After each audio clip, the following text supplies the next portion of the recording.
It is time for our daily news review. It is. Very good. The front page of The Independent is where we'll start, and it carries a picture of debris floating on the Mediterranean Sea as the search for answers continues over the fate of Egypt Air Flight MS-804. The plane en route from Paris to Cairo disappeared not long after entering Egyptian airspace on Wednesday. Although so far there hasn't been an explanation of the crash. Many papers are focusing on just how security threats are impacting on vacation booking. Shares in the travel company Thomas Cook are down by a fifth as demand for holidays in Turkey, Tunisia and Egypt and have all fallen sharply. That was in The Guardian. The Financial Times is leading with the German pharma and chemical giant Bayer running into hostile investor reactions over the company's $40 billion bid for the US agrochemical and agricultural colossus. It's difficult to get my mouth around those words. Monsanto shares in Bayer fell more than 8% following the news. It's a tough one, isn't it? You should try some of this business news once in a while. Also in the FT, we have the news that golf pro Phil Mickelson has agreed to return almost $1 million of profits that he made from stock trades. The US authorities, they have pursued insider trading charges against sports gambler Thomas Davis, that's a friend of Mickelson, and the director of Dean Foods, where Mickelson owned shares. And the Telegraph is leading with a warning from legal figures who say that a de facto privacy law has been created following the decision by the UK Supreme Court to uphold an injunction that's prevented the naming of a celebrity couple alleged to have participated in an extramarital threesome. And finally, the Wall Street Journal writes how, this is fascinating, how Nigeria has emerged as a world beater when it comes to competing at Scrabble. Yet players from the West African nation, they dominate tournaments by opting for shorter words and eschewing the long word strategy. Interesting stuff. Good figure, right? Just like Donald Trump. I bet he's good. I bet he's good. David Carter's with us. He's coached many business leaders and founder of MyMentor.net. Good to see you again. Morning. Morning, David. Let's start with the Egypt Air plane that's disappeared. And in fact, the Independent sort of slightly, with this very dramatic picture, it slightly jumped the gun because, of course, having said that they thought they'd found some debris yesterday, they've now rowed back and said they haven't yet. So whatever that picture is showing on the front page isn't the plane. But many questions still to be unanswered. Yes, and I think we can't speculate what the cause of it was. And I think your earlier guest said that, you know, the big concern is that actually there was a bomb put on board the plane in Paris. And, you know, yesterday Goldman Sachs effectively told the Wall Street Journal that all equities should be avoided and people should invest in bonds, but some equities should clearly be avoided more than others. And the hospitality industry, share prices down 20%, hotel bookings down, flight bookings down, all of the airlines' share prices down. But of course there's been a surge in other countries' tourism, Cuba, USA, Spain, all up. Spain's supposed to have a record year this year. Right? Bumper year for So Spain. whenever there's an action, there's always an equal and opposite reaction. And so some people benefit when others... Although apparently not always enough to compensate for the loss of places like Tunisia and of course, I think the really Egypt interesting itself. thing is a lot of my friends, a lot of my contacts over the last 6 months have made a decision this year to have a staycation. Right. They've actually decided this year they're going to stay at home. Because of fears about security. And that's friends in France, in Germany, in the UK. It's interesting. Do you know what is fascinating? Is not the right word, so forgive me for that. It's not fascinating, but the mind boggles that this is the Mediterranean. It ain't the Pacific Ocean. It's not the Indian Ocean. It's a small sea. And they had a fairly clear idea of where it went down. Something that's floating, you know, not even a seat cushion, a paper. Well, they will do. I mean, they will do in the next week. But it's a very active sea, isn't it, in that sense? Lots of boats, lots of islands, lots of planes. That sort of boggles that they haven't been able to, some 24+ hours on, haven't been able to find anything from that.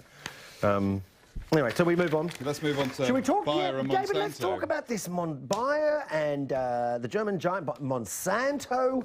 Monsanto, possibly a name many people won't have heard of, but talk about a bumper mega deal in terms of big bucks, right? I think it's very interesting on lots of other levels too. Obviously, it's yet another huge deal, but Monsanto, which a biotechnology expert in Germany described as the main example of American corporate evil. And this is because Monsanto, one of the world's most hated companies, produces genetically modified seeds, which are banned in Europe, and the weed killer Roundup, which uses a compound which many believe is a cause of cancer. So, Monsanto... Not a lot going for it then, obviously. No, and Monsanto, interestingly enough, failed 3 times over the last few years to buy Syngenta, which was recently acquired by a Chinese group, Chem China. And so I think they've been going around trying to buy up businesses, and perhaps now they've been gobbled up by someone else. But the interesting thing is... Although investors don't seem to be too worried about the shareholders are up in arms about it, because they want it to be a pharmaceutical drugs company rather than an agrochemicals business. And, you know, I think it's interesting that the shareholders don't want to buy a company with such a bad reputation. I'm worried about their even if values it's profitable. being diluted as well. Can we talk about this golf? Yes. It's quite fascinating. Phil Mickelson. So, What's the Financial Times saying? The insider trading. I like the quote from the director of the SEC who said, "When you make money you're not entitled to, you shouldn't keep it." I wonder how many CEOs of large multinationals would subscribe to that. Which is exactly what he's done. He's paid nearly $1 million Of course, back. there's no allegation that Mr. Mickelson knew anything at all about what was going on.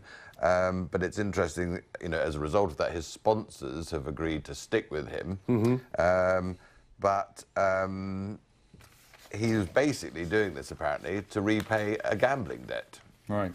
So it's just very interesting that one of the world's leading superstars in sport, who won the Masters, who makes a lot of money and sponsorship, has gambling debts that he needs to do insider trading to solve. Okay.